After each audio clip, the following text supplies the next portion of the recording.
Welcome to prime మహిళ. సామాన్యులకు ఎక్కువ ఉంటుందా, రాజకీయ నాయకులకు ఎక్కువ ఉంటుందా? ఈ విషయంలో సామాన్యుడే అసామాన్యుడు అని పొలిటీషియన్స్ అత్యంత అల్పమైన వారమని చెప్పాలి. ఎందుకంటే ఇంటి యజమాని తనను గెంటేసే పరిస్థితిని సామాన్యుడు తెచ్చుకోడు. కానీ రాజకీయ నాయకులు మాత్రం తమను కావాలనే గెంటేసేలా టాక్టిక్స్ ప్లే చేస్తారు. బీహార్లో ఇదే జరిగింది. మాజీ ముఖ్యమంత్రి రబ్రీదేవి తాను ఉంటున్న నివాసాన్ని ఖాళీ చేయనని కావాలంటే తనను గెంటేయాలని ప్రభుత్వానికి సవాల్ విసిరారు. మరి ఆమె ఎందుకు గెంటేయించుకోవాలని కోరుకుంటోంది? పశ్చిమ బెంగాల్ మాజీ సీఎం మమతా బెనర్జీ ఆ సీటును ఖాళీ చేసేది లేదని భీష్మించుకుంటే ఏం జరిగింది? ఈ స్టోరీలో చూడండి.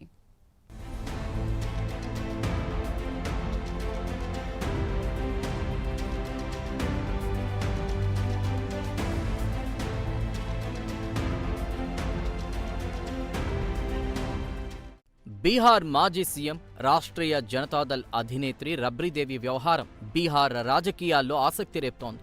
తన అధికారిక నివాసాన్ని ఖాళీ చేసే ప్రసక్తే లేదని రబ్రీదేవి మొండికేయడం వివాదమే గాక సంచలనంగా మారింది.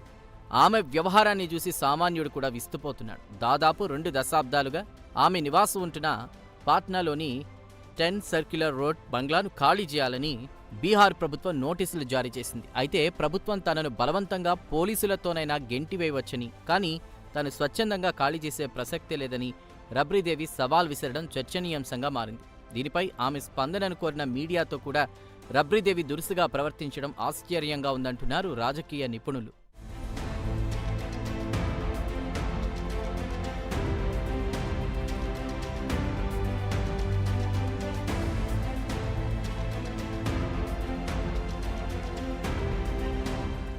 పది సర్క్యులర్ రోడ్ బంగ్లా గత 20 ఏళ్లుగా లాలూ ప్రసాద్ యాదవ్ కుటుంబానికి రాజకీయ స్థావరంగా ఉంటోంది. ఆర్జేడీ కీలక సమావేశాలు, వ్యూహాత్మక చర్చలు అన్నీ ఇక్కడే జరిగాయి. దీంతో ఆ కుటుంబానికి ఈ నివాసంతో భావోద్వేగ బంధం ఏర్పడింది. రబ్రీదేవికి ప్రభుత్వం కేటాయించిన 39 హార్డింగ్ రోడ్లోని ప్రత్యామ్నాయ నివాసంపై కొన్ని రాజకీయ అపనమ్మకాలు ఉన్నాయనేటువంటి ప్రచారమూ జరుగుతోంది. ఆ భవనాన్ని ఆర్జేడీ నేతలు అపశకునంగా భావిస్తున్నారు. గతంలో అక్కడ నివసించిన ఏ రాజకీయ నాయకుడు మళ్లీ మంత్రి కాలేదనే భయం కూడా ఒక కారణమని రాజకీయ వర్గాలంటున్నాయి. నితీష్ కుమార్, సమ్రాట్ చౌదరిల నేతృత్వంలోని ఎన్డీఏ ప్రభుత్వం కావాలని తమ కుటుంబాన్ని అవమానించడానికి కక్ష సాధింపు చర్యలో భాగంగానే ఈ నోటీసులు జారీ చేసిందని ఆర్జేడీ ఆరోపిస్తోంది.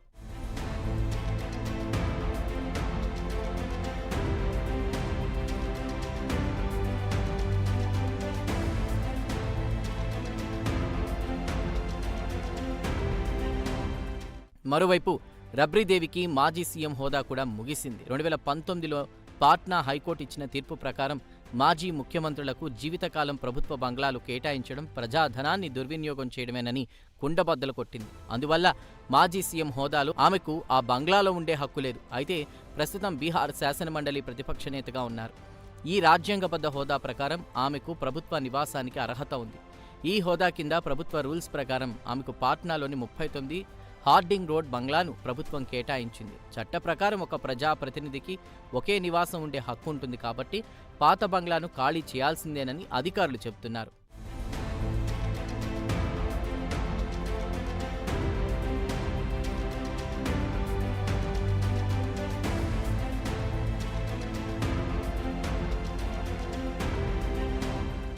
రబ్రీదేవి ఉంటున్నటువంటి 10 సర్క్యులర్ రోడ్ బంగ్లాను కొత్తగా ప్రమాణ స్వీకారం చేసిన కేబినెట్ మంత్రి నందకిషోర్ రామ్కు బీహార్ ప్రభుత్వం కేటాయించింది. దీన్ని ఖాళీ చేసేందుకు రబ్రీదేవికి 15 రోజుల గడువు ఇస్తూ తుది అల్టిమేటం జారీ చేసింది బీహార్ ప్రభుత్వం.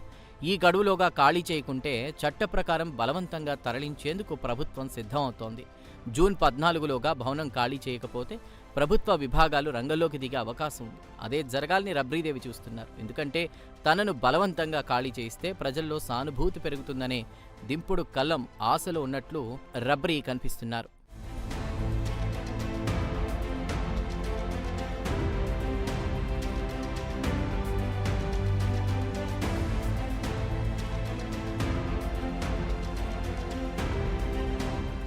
అటు పశ్చిమ బెంగాల్లో మమతా బెనర్జీ కూడా అచ్చం ఇలాగే వ్యవహరిస్తున్నారు. మొన్న అసెంబ్లీ ఎన్నికల్లో ఓడిపోయిన తర్వాత కూడా సీఎం కుర్చీ ఖాళీ చేయనని మొండికేశారు. అసలు బెంగాల్లో జరిగినవి ఎన్నికలే కాదని, ఎన్నికల్లో అన్ని అక్రమాలే జరిగాయని, అందువల్ల తాను ఓడిపోలేదని భీష్మించి కూర్చున్నారు. ఇలాంటి సమయంలో గవర్నర్ వ్యవహరించిన తీరు దేశవ్యాప్తంగా సంచలనంగా మారింది.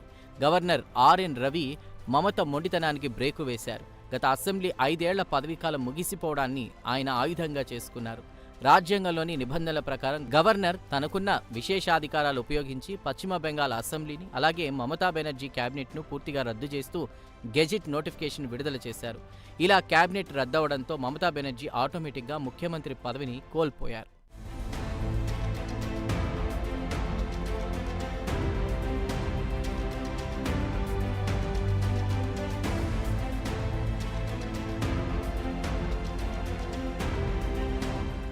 ఆమెను బలవంతంగా లిఫ్ట్ చేసే పరిస్థితులను సృష్టించి ఆపై రాష్ట్రంలో రాష్ట్రపతి పాలన పెట్టేదాకా తీసుకువెళితే ఆ తర్వాత జరిగే ఎన్నికల్లో తానే గెలుస్తానని చీప్ ట్రిక్స్ మమత ప్లే చేశారు. కానీ గవర్నర్ చట్టబద్ధమైనటువంటి రాజ్యాంగబద్ధమైనటువంటి చర్యల ద్వారా తిప్పికొట్టారు. రాజకీయాల్లో పదవులు, అధికార నివాసాలు శాశ్వతం కాదనే నియమాన్ని ఇటు బెంగాల్లోని మమతా బెనర్జీ, అటు బీహార్లోని రబ్రీదేవి ఉదంతాలు నిరూపిస్తున్నాయి.